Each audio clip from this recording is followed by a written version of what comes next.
જય કહાનાથ મહારાજ। આપણે કહાનાથ મહારાજનો ભાગ 5 એટલે કે આજે અપલોડ કર્યો છે અને ભાગ 4 ગઈકાલે અપલોડ કર્યો હતો, તે જરૂરથી ચેક કરો।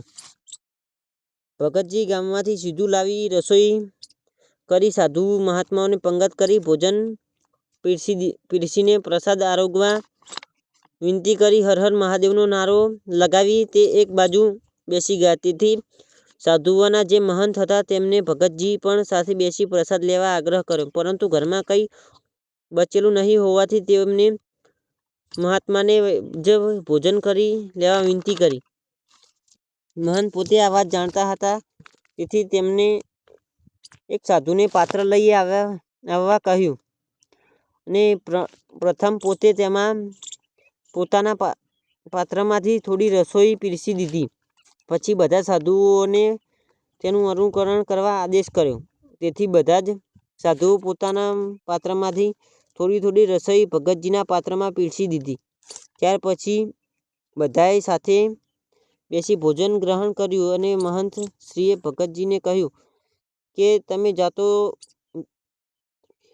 તમો જાતે સિદ્ધ આત્મા છો અને ભજન કીર્તન તથા લોક સેવાનું કાર્ય કરી ઘણું પુણ્ય કમાયા છો, છતાં તમો કોઈ જપ તપ તથા યાત્રા કરી ન હોય, તમો સિદ્ધિ પ્રાપ્તિ થતી ન હતી।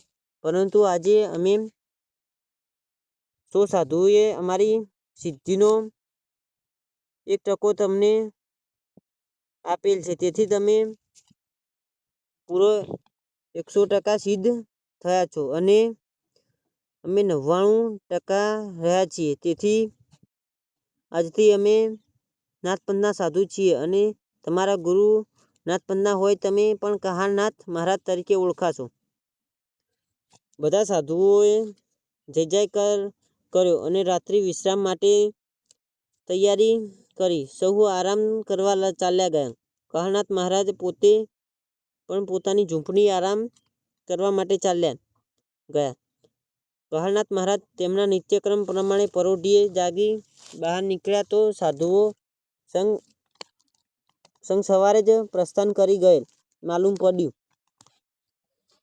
તેમને સંતોના વિયોગ બહુ દુઃખ થયું।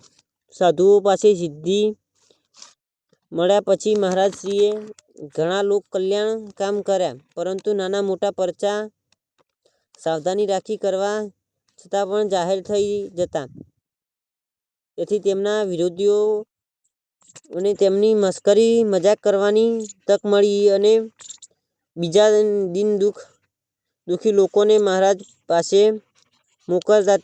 તે દિવસોમાં પણ આજના જેવી જ બીમારીઓ તેમજ પારિવારિક સમસ્યાઓ હતી જ। તે લોકો મહારાજશ્રી પાસે આવીને તમની બીમારી તથા દુઃખ સંકટની સમસ્યાઓ જણાવતા અને મહારાજશ્રી તેઓને કંઈક દવા અથવા આશીર્વાદ આપતા, તેથી લોકોને રાહત થતી।